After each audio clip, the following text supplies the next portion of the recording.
أو كما قال عليه الصلاة والسلام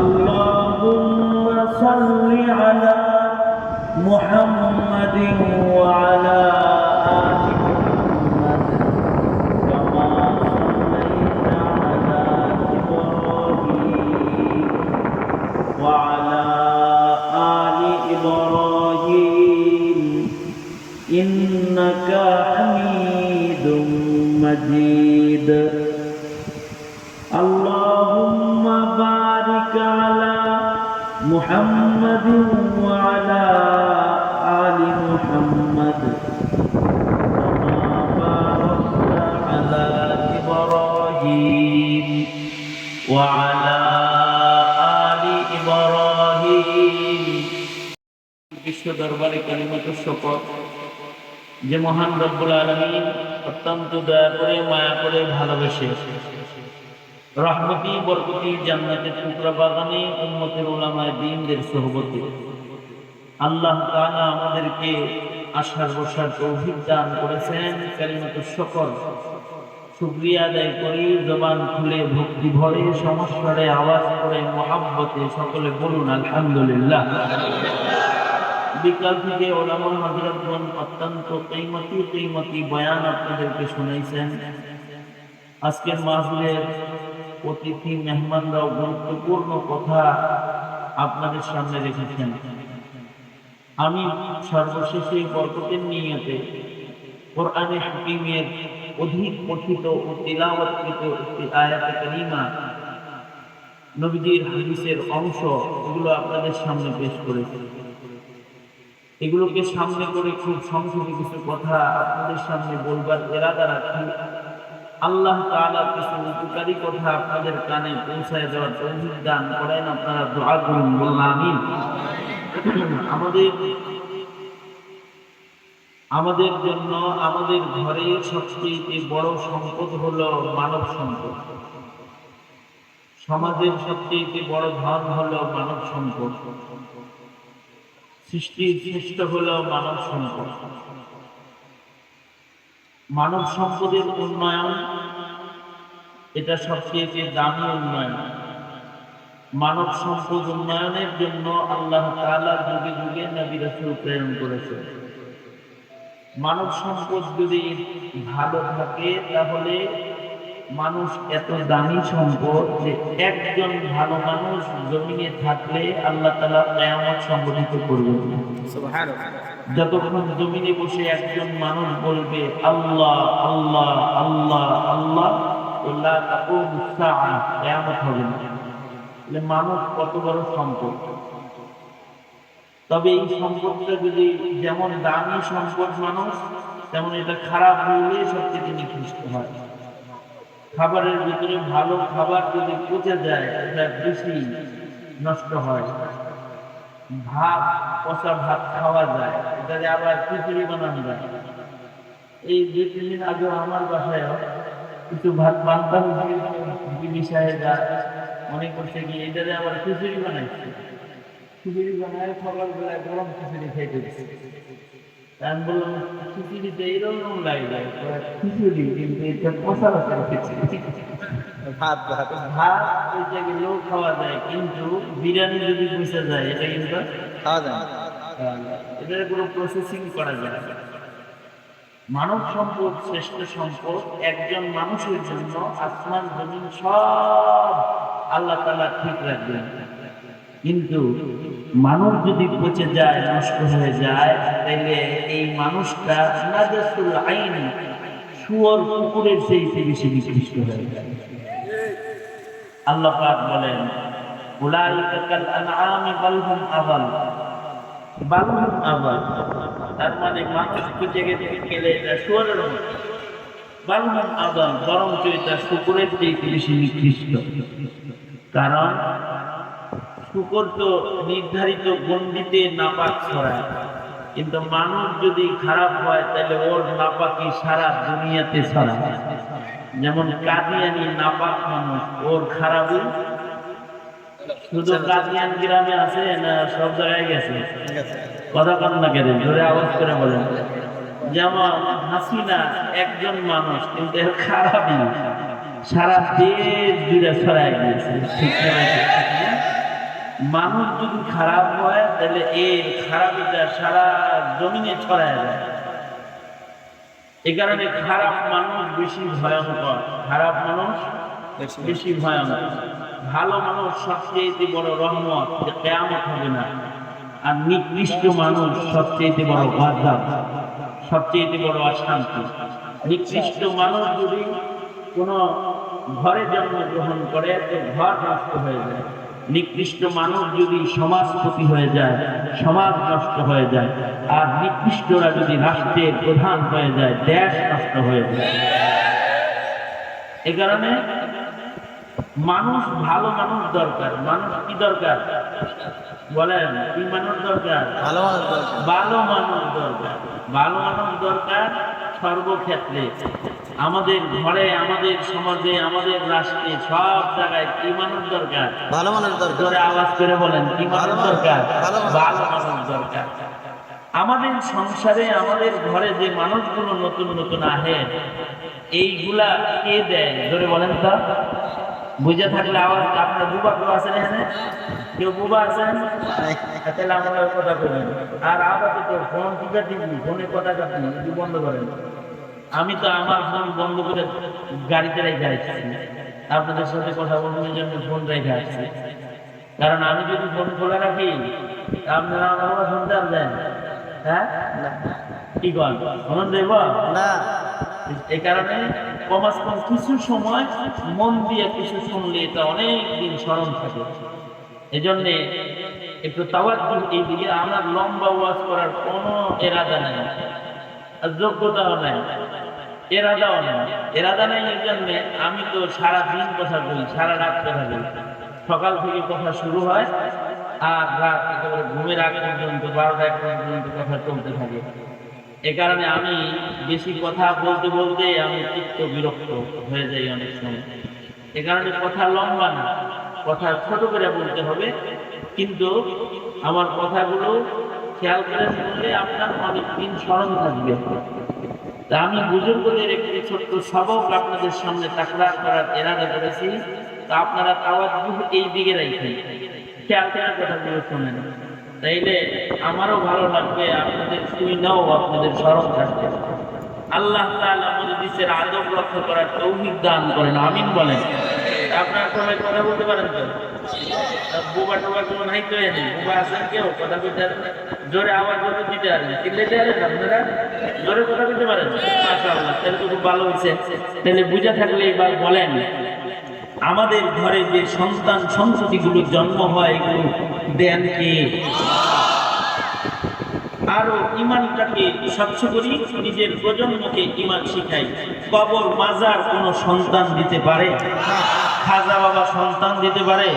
কোন দরগায় গেলে সন্তান পাওয়া যায়? সন্তান সন্ততি ঘরে মানুষ, নতুন মানুষ কে পাঠায়? জোরে আওয়াজ করে বলেন। তিনি যেহেতু পাঠান, এই কারণে ব্যক্তির যোগ্যতায় ছেলে মেয়ে হয় না, ব্যক্তির ইচ্ছায়ও ঘরে ছেলে মেয়ে।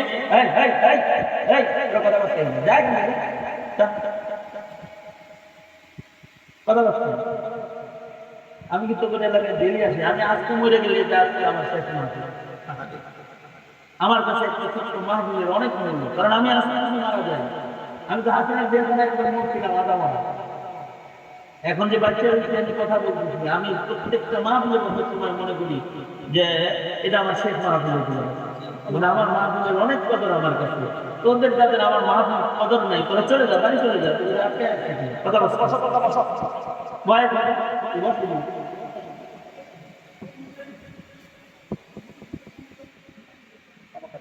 বাঙালি খুব খারাপ, বাঙালি সুজা আঙ্গুলে দিয়ে ওঠে না, আর ভালো ব্যবহার করলে ভালো ব্যবহার নিতে চায় না। যতক্ষণ না আঙ্গুল বাঁকা না করা, হাসিনারে বাঁকা না করা পর্যন্ত সে দেশ ছেড়ে যায় না।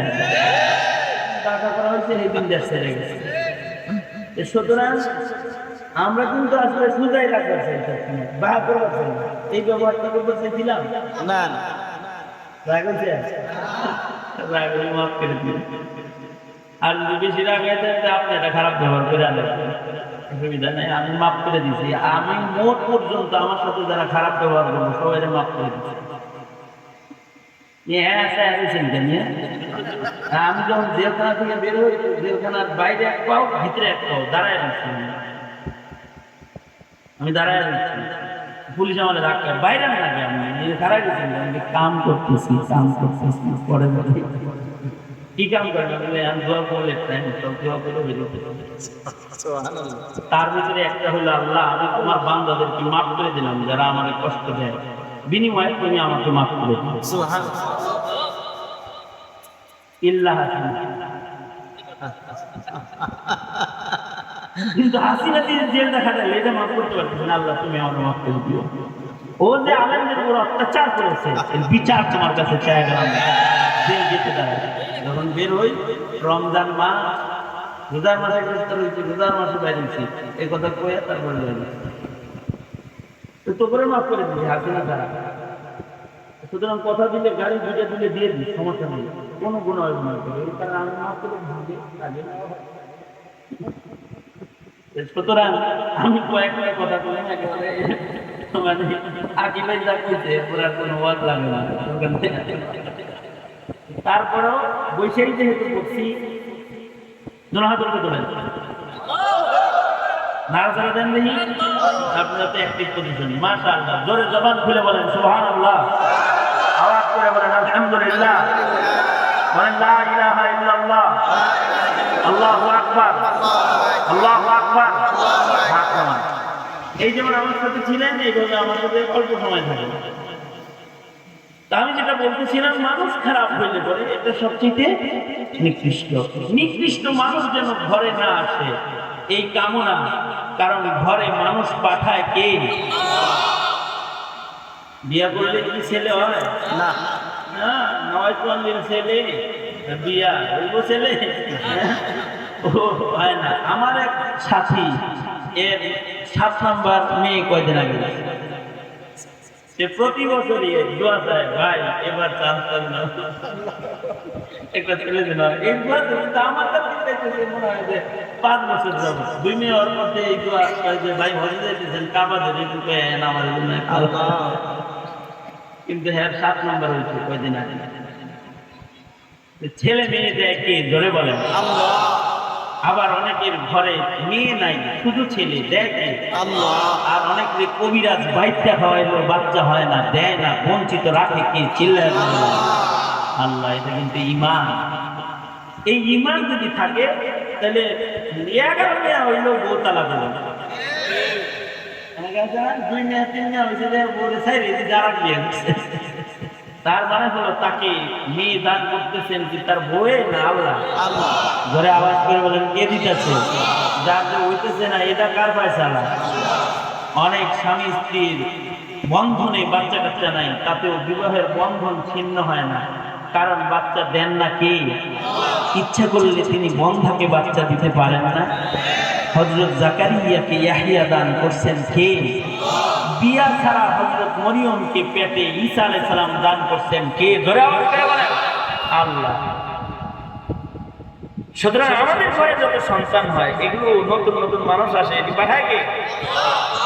এই সন্তানগুলাও যেন অমানুষ না হয়, এই সন্তানগুলা যেন বদকার না হয়, এই সন্তানগুলা আগত মানুষগুলা প্রজন্মগুলা যেন নেককার হয়। এই দোয়া প্রত্যেক পিতার জিম্মাদারি, প্রত্যেক মানুষের জিম্মাদারি। এই দোয়া করা এটা একটা ইবাদত। আমরা অনেক দোয়া করি কিন্তু নেক সন্তান চাই না, এটা ভুলে যায় অনেক সময়, এটা তার মনে যায় না। কিন্তু আল্লাহর কাছে বলতে হবে যে আল্লাহ আপনি আমাদের একটা ভালো মানুষ দেন, আল্লাহ ভালো মানুষ দেন। এই দোয়া যদি কেউ করে, দোয়াটা যদি কবুল নাও হয়, তার দোয়ায় যদি তার একটা ছেলে মেয়ে নাও হয়, তাতেও শুধু দোয়া করার কারণে তার নামটা আল্লাহ তাআলা ইবাদুর রহমানের লিস্টে লিখে দিবেন, এবং আল্লাহ তাআলা এই দোয়ার কারণে তাকে জান্নাতে বাড়ি দান করবে, শুধু দোয়াটা করার কারণে। কারণ দোয়া করলে কবুল হওয়া জরুরি, আল্লাহ যদি কবুল না করে তাতেও দোয়া করার কারণে পুরস্কারগুলো আল্লাহ তাআলা দিয়ে দিবেন। আল্লাহ বলেন এই দোয়া করবা তোমরা, তাহলে আমার গোলাম হইতে পারবা। والذين يقولون ربنا هب لنا والذين يقولون ربنا هب لنا من أزواجنا وذرياتنا قرة أعين وجعلنا للمتقين إماما।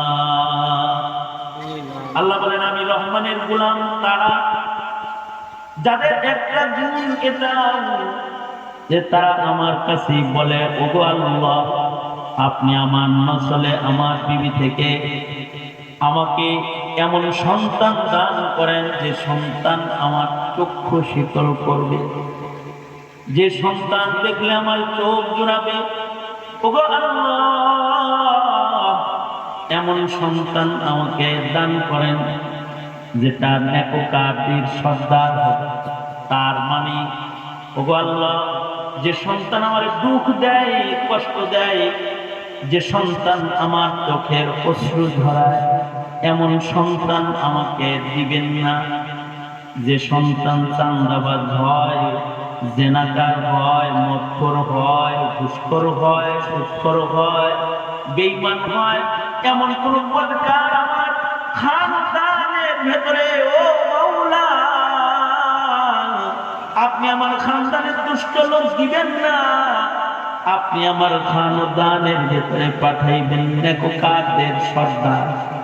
রব্বানা হাব লানা মিন আজওয়াজিনা ওয়া যুররিয়াতিনা কুররাতা আ'য়ুনিন ওয়াজআলনা লিল মুত্তাকিনা ইমামা। রবের শিখানো এই দোয়াটা যদি কেউ বেশি বেশি পড়ে আল্লাহ তাকে জান্নাতে বাড়ি দান করবে এবং ইবাদুর রহমানের ইজ্জত দান করবে। আল্লাহু আকবার বলেন। এই দোয়াটা পড়া উচিত না সবাই? কিন্তু আমরা তো পড়ি না, আমরা বড় গাফেল, দোয়াটা আমরা পড়ি না। দোয়াটা পড়বো কেমনে পারি না, কালিমাতে পারে না, হ্যাঁ দোয়া মুখস্থ থাকলো কিন্তু পারলেও শুদ্ধ হয় না, অশুদ্ধের কারণে বলা হয় না, পড়া হয় না। এই ধরনের বিভিন্ন জটিলতায় আমরা এত আযীম শান ইবাদত থেকে আমরা গাফেল। পাঁচ বেলা নামাজের পরে পড়া উচিত, যখন স্মরণ হয় তখন পড়া উচিত। আল্লাহ আমার একটা নেক সন্তান দান করেন, ভালো সন্তান দান করেন, চক্ষু শীতল সন্তান দান করেন। কারণ ডাক্তারের নেই চোখ শীতল হয় না, ইঞ্জিনিয়ারের নেই চোখ শীতল হয় না। কিছু কিছু মা বাবার রিক্সাওয়ালা সন্তান দিয়ে তার চক্ষু শীতল। কারণ ডাক্তার সন্তান তার মাকে বৃদ্ধাশ্রমে রাখছে, ইঞ্জিনিয়ার তার মাকে বৃদ্ধাশ্রমে রেখে সে কানাডা ইঞ্জিনিয়ারিং ডিগ্রি করতেছে। আর রিক্সাওয়ালা সন্তান রিক্সা চালায়া ঘাম ঝাড়া পয়সা দিয়া লাল আটা কিনে নিয়ে মায়ের রুটি বানায় নিজের হাতে খাওয়াই দিতেছে, চোখ শীতল হয়ে যেত। এজন্য আল্লাহর কাছে বলা ও বাবা আপনি আমাকে এমন সন্তান দান করেন যেই সন্তান দিয়া আমার চোখ শীতল হবে গো আল্লাহ। এমন সন্তান আমি চাই না যে সন্তান আমার দুঃখের কারণ হবে, এমন সন্তান চাই যে আমার চোখ শীতল করবে। এমন সন্তান চাই না যেটা চাঁদা হইবে, এমন সন্তান চাই না যেটা মানুষের উপরে অত্যাচার করবে, এমন সন্তান চাই না যেটা গাঁজাখোর হবে, মদখোর হবে। ও আল্লাহ এমন সন্তান চাই যে সন্তানটা হবে জমিনে নেককারদের সর্দার, মুত্তাকিদের সর্দার। আমার সন্তানদেরকে মুত্তাকিদের সর্দার বানায় দেন আল্লাহ। এই দোয়া যখন কবুল হয়ে যায় তখন কারীম ইবনে কারীম হয়। যেমন শেখুল হাদিস ইবনে শেখুল হাদিস, পীর শায়েখ ইবনে শায়েখ, চরমনের শায়েখ ইবনে শায়েখ, শায়েখুল হাদিস ইবনে শায়েখুল হাদিস, নেককার ইবনে নেককার, কারীম ইবনে কারীম। বাপেও নেককার হয়েছে, ছেলেরাও নেককার হয়েছে, বাবাও নেককারদের সর্দার হয়েছে, ছেলেও নেককারদের সর্দার হয়েছে। এইরকম সন্তান আল্লাহর কাছে সব সময় কামনা করা। যদি কারণ একটা সন্তান কোন রকম ভালো সন্তান হয়, তাইলে দুনিয়ার জীবনে তার হয় রাহা, ইতমিনান, শান্তি দুনিয়ায় পায়, খেদমত পায়, আর কবরে রহমত পায়, দোয়া করে সন্তানের। আর হাসরের মাঠে সন্তানের কারণে ইজ্জতের মুকুট আল্লাহ তাআলা পিতামাতাকে দান করে। যদি খালি মুসলমান একটা ছেলে ভালো, সৌদি আরবে একটা পত্রিকা বের হয়, পত্রিকাটার নাম হলো আর রিয়াদ। এই পত্রিকায় এক বিচারপতির সাক্ষাৎকার ছাপছে, বিচারপতির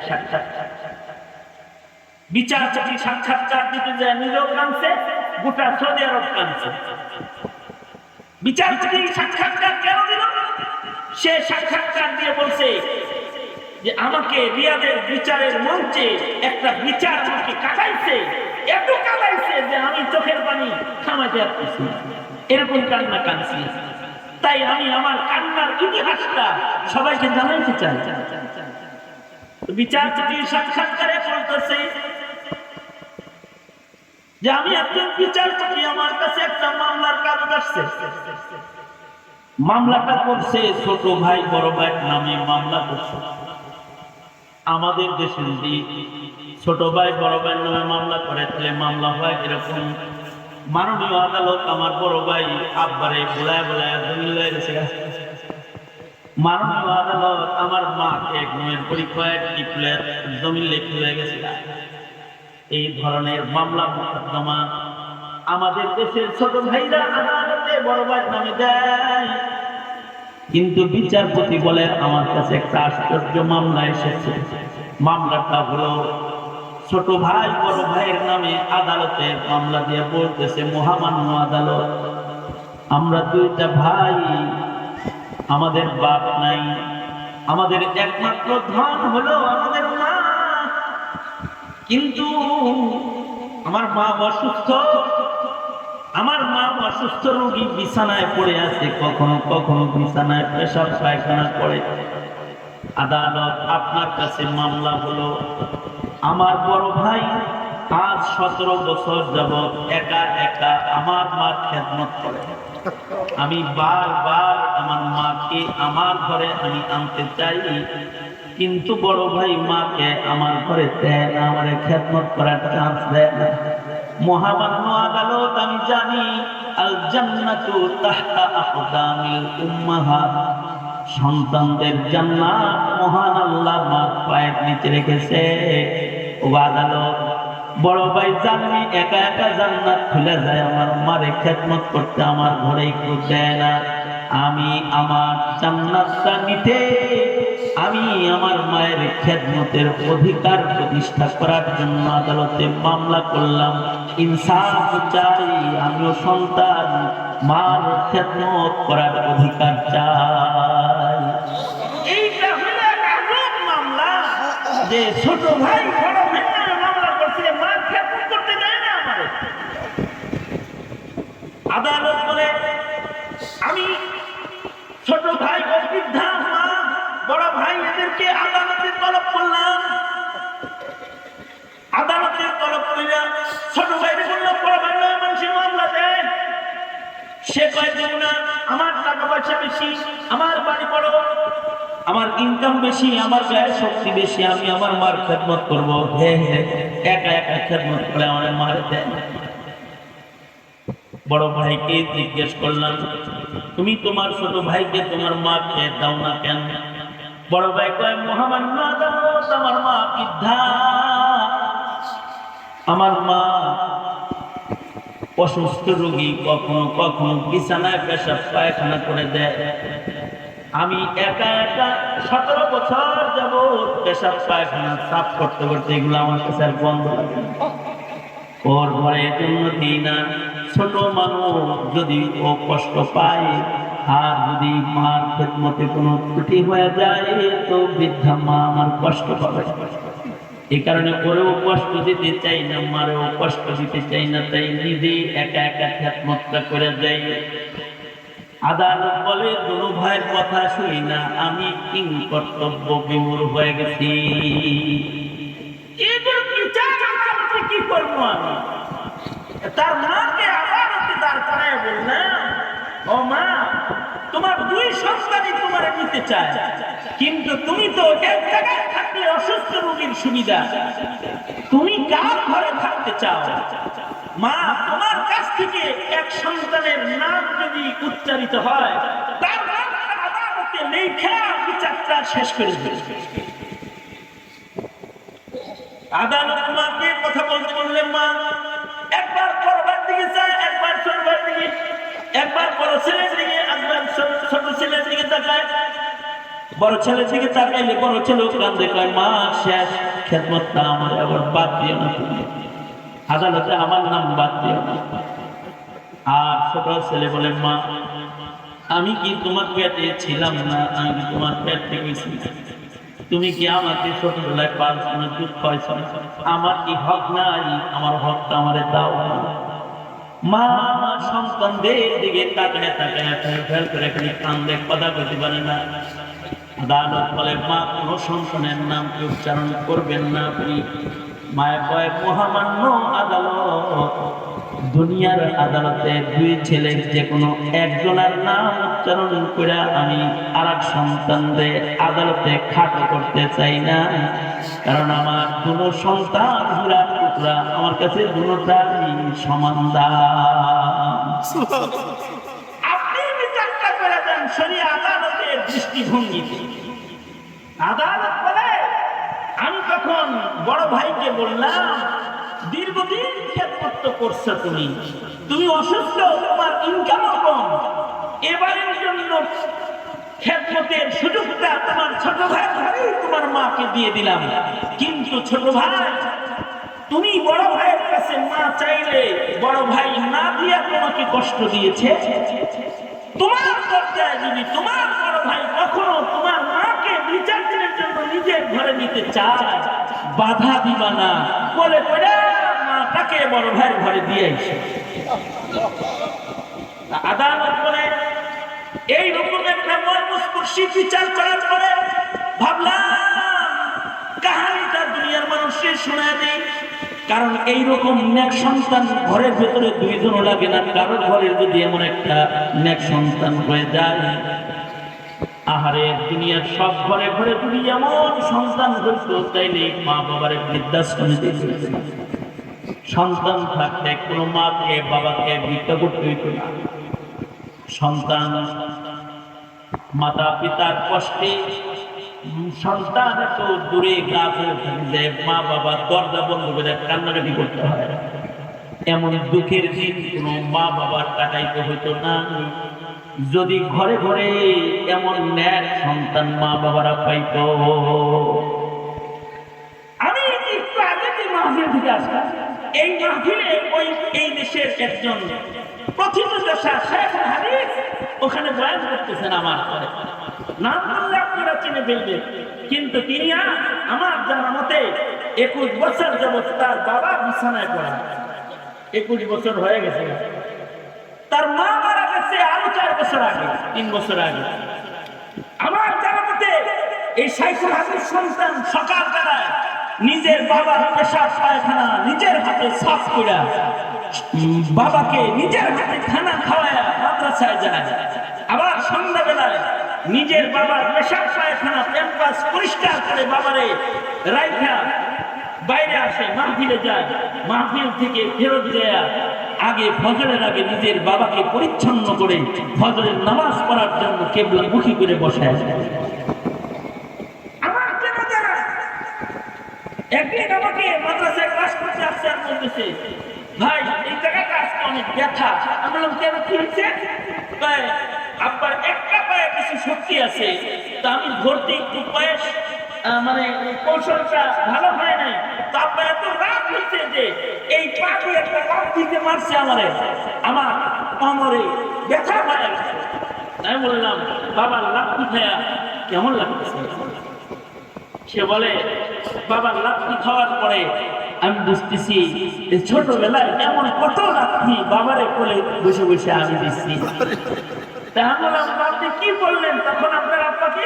আব্বা যে পাটা ধরে পাটা দিয়ে লাফি দিছে, আমি ওই পাটা ধরে একটু চুমা দিছি। দিছি, তো আব্বা খুশি হয়ে আমার বুকে জড়ায় ধরে কাঁদে দিছে। এজন্য আল্লাহর কাছে বলতে হয়, রব্বানা হাব লানা মিন আজওয়াজিনা ওয়া যুররিয়াতিনা কুররাতা আ'য়ুন ওয়াজআলনা লিল মুত্তাকিনা ইমামা। আমাদের বুজুর্গরা বলে, আরবিতে বলতে না পারো বাংলায় বলো, এমন সন্তান দে আল্লাহ, এমন সন্তান দে কামাই খাওয়ার আশা নাই, আমি মইরা গেলে দোয়া করবে যে। এমন সন্তান দে মাওলা, আমাকে এমন একটা সন্তান দে কামাই খাওয়ার আশা নাই, মইরা গেলে দোয়া করবে যে। কিছু কিছু সন্তান আছে, এদের দেখলে বাবা মার চোখ জুড়ায় যায়, তারা দিলের শান্তি। ওই রকম সন্তানগুলো আপনার কাছে চাইতে হয়। আলেম না হইলেও অনেক সময় সন্তান দেখলে পরে চোখ জুড়ায় যায়, মানে রাখলে মানে দেখলে মনে হয় যে সাইকেল আছে, কাজ করলে একটা তুমি করছে একটা দাঁড়।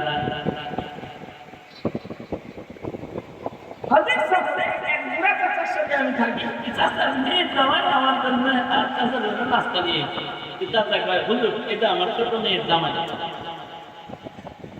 আমি তো দেখে মনে করছি আকিমের মধ্যে খুব মনে হচ্ছে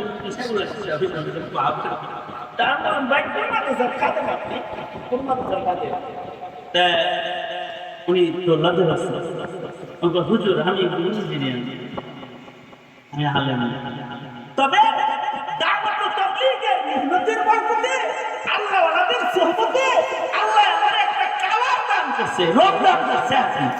আমি তবলিগের কাজ করি। আমি বললাম আপনার এই লোনটাও ময়দানে মাহশারে আপনার নাজাতের উসিলা হয়ে যেতে পারে, কারণ আল্লাহ রাসূল বলেছেন, মান তাশাব্বাহা বিকাউমিন ফাহুয়া মিনহুম, যাকে যার মতন লাগবে ময়দানে মাহশারে তার সাথে তার হাসর হয়ে যাবে। নেককারের সাথে যদি চেহারা থাকে, নেককারের সাথে যদি হাসর হয়ে যায় তো জিতে গেলেন গা। চাচারে বললাম এটা যেহেতু আপনার ছোট মেয়ের জামাই, তাহলে বোঝা যায় বড় মেয়েও আছে, আরো মাইয়া মেয়ে আছে, আপনার ছেলে মেয়ে মোট কয়জন? চাচা কয় 2 ছেলে 2 মেয়ে। আমি বললাম সবগুলোর কালারই কি এরকম? আলহামদুলিল্লাহ, আল্লাহ আমার ছেলে মেয়েদের হালাল হারামের দান করছে। ওরা শরীয়ত মেনে চলে, পর্দা করে, সুন্নতি দাড়ি, ওদের দেখলে আমার দিলটা ঠান্ডা হয়ে যায়। আলহামদুলিল্লাহ, আমি খুব সন্তুষ্ট। আমি বললাম এটা আপনি দুনিয়াতে একটা জান্নাতে আছেন, দুনিয়া আপনার ঘরটা একটা জান্নাতের জায়গা। সকালে আল্লাহ নেককারদের চেহারা দেখেন, ঘরের ভিতরে কত নিয়ামত আল্লাহ আপনারা দান করছে। এই বেচারা আরো কান্না শুরু করছে, জি আলহামদুলিল্লাহ। কিন্তু এক জামাই আমার কানে কানে কয় কি হুজুর আব্বা মিথ্যা কথা বলতেছে। ওনার ছেলে হলো 3 জন, একটা বাচ্চা হয়েছে। তার মানে বুঝলেন না, ওনার 5 সন্তান, 3 ছেলে 2 মেয়ে। আপনার কাছে মিথ্যা কথা বলছে, 2 ছেলে 2 মেয়ে, একটা কনে নাই। আমি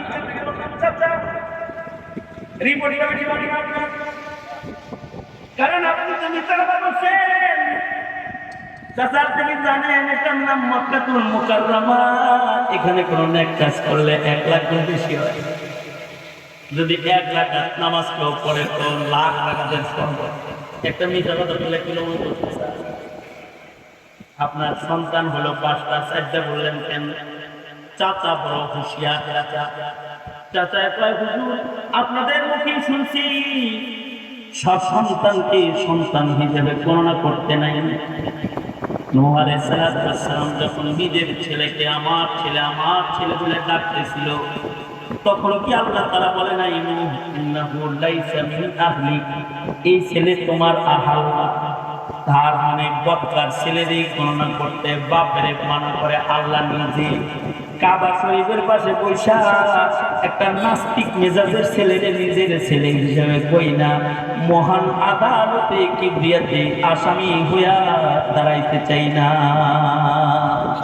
ওটা তো আল্লাহ খোদা বুঝে না, ওরা ছেলে হিসাবে বলবো কি জন্য, ওটাকে ভাব থেকে হিসাবের বাইরে রাখে।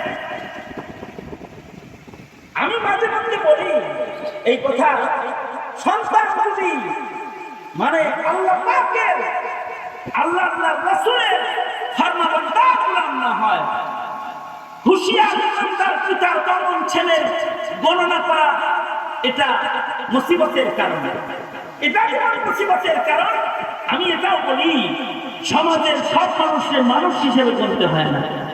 এটাও বলি যারা রাজনীতি করে তাদেরকে বলি, যারা দল চালান তারা সবাইকে কর্মী হিসেবে গণবেন না, যারা সমাজে সন্ত্রাস করে চাঁদাবাজি করে তাদের কর্মী বলেন। লজ্জা করে না? এগুলো কর্মী হয় নাকি? যারা সমাজের মানুষের অধিকার নিয়ে ছিনিমিনি খেলে, সুতরাং মানুষ ঘরে আইলেই মানুষ না, আল্লাহর কাছে চাইতে হতো একটা ভালো মানুষ। এমন সন্তান দে মাওলা, এমন সন্তান দে কামাই খাওয়ার আশা নাই, মইরা গেলে দোয়া করবে যে। দুনিয়াতে পিতা হলো মোট 3 প্রকার, তার ভিতরে 2 প্রকারের পিতারা উৎকৃষ্ট, 1 প্রকারের পিতারা নিকৃষ্ট।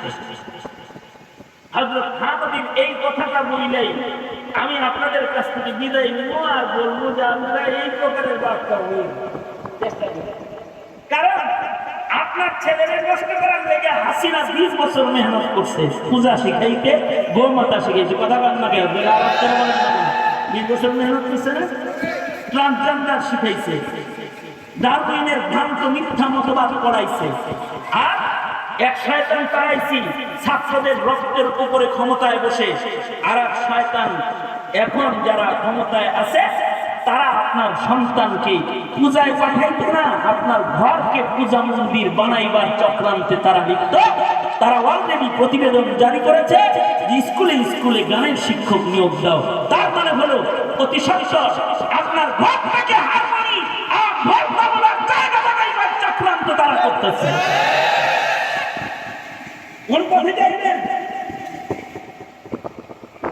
সুতরাং রাষ্ট্রযন্ত্র আপনার সন্তান রক্ষা করবে তার গ্যারান্টি নাই।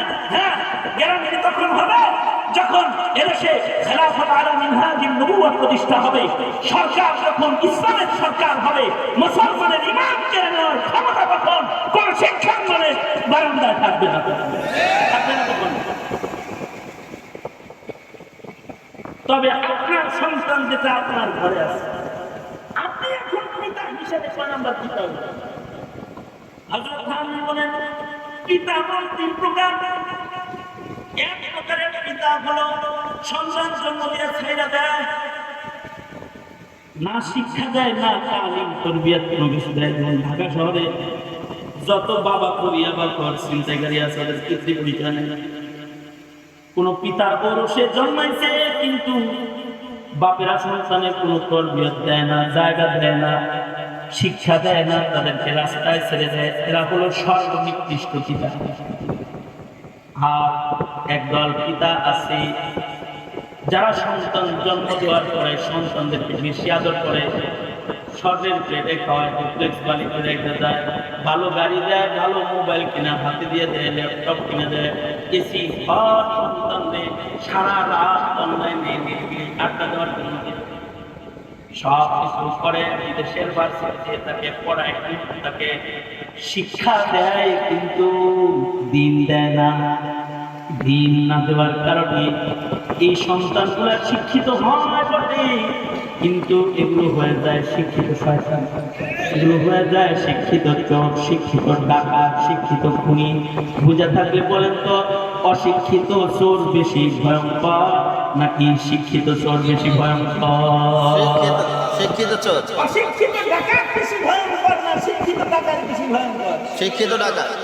অশিক্ষিত খুনি তো রাস্তাঘাটে মারে, মানুষ মারে।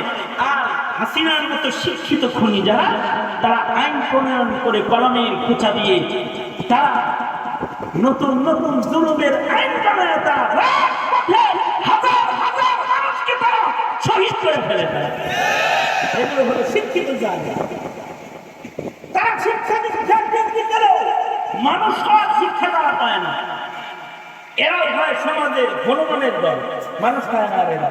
এরা এত হনুমান হয় যে শিক্ষা হওয়ার পরে গ্রামের মানুষের মানুষ মনে হয় না, শেরখানায় কারণ কারণ নিজের বাপেরও মানুষ মনে হয় না।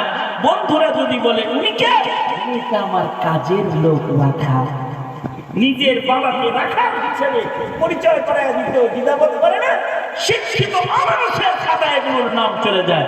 ঠিক না বে ঠিক ধরে আওয়াজ করে বলে, এই পিতারাও সোনার চামচে সন্তানকে খানা খাওয়ায়, সোনার পেটে লালন পালন করে বসে, কিন্তু আদর করে সন্তানটাকে বেঈমান বেদীন বানায় রাস্তায় ছেড়ে।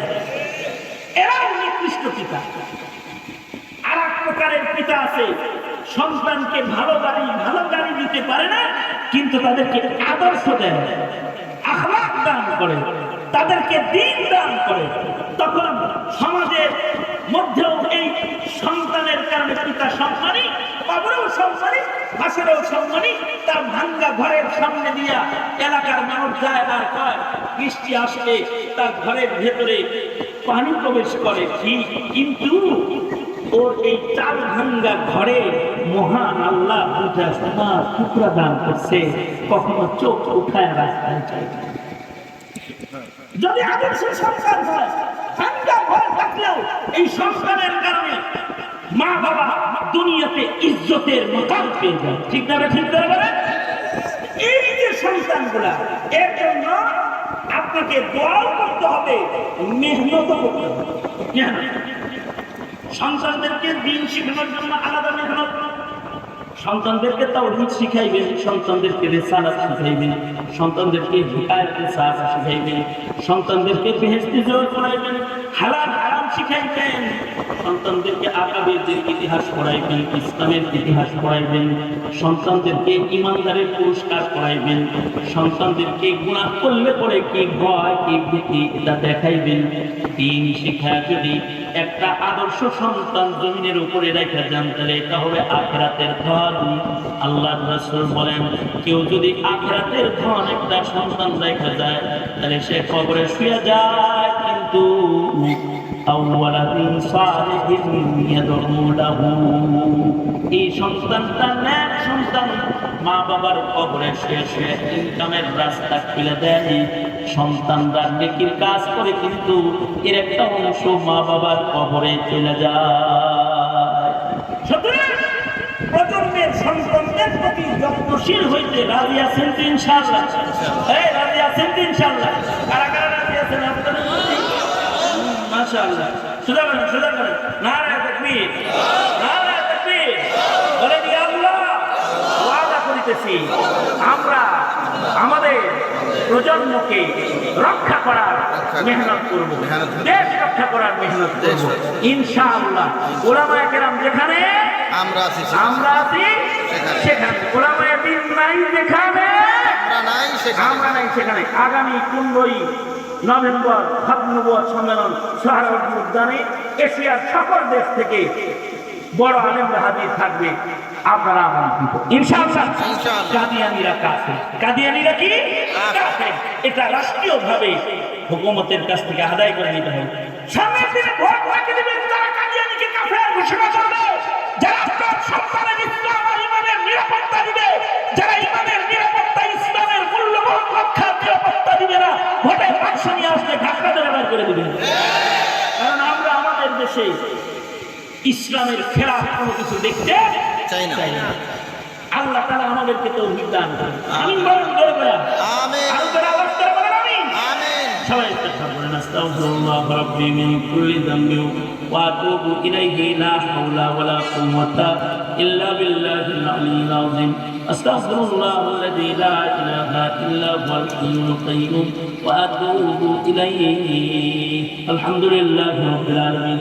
والصلاة والسلام على سيد الأنبياء والمرسلين محمد وعلى آله وأصحابه أجمعين রব্বুল আলামিন মধ্যরাত্রি প্রায় হয়ে গেছে। রব্বুল আলামিন তোমার বান্দাদেরকে নিয়ে বসে বসে প্রজন্মের সন্তানদের দায়িত্ব আদায়ের ব্যাপারে কিছু নসিহত তোমার বান্দাদের কানে পৌঁছায় দিয়েছে।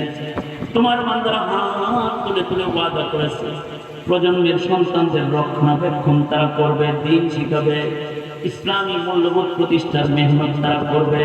রব্বুল আলামিন দুইটা হাত ভিক্ষুকের মতো বাড়ায় ধরেছি। আমাদের জিন্দগির সব গুনাহ তুমি মাফ করে দাও আল্লাহ।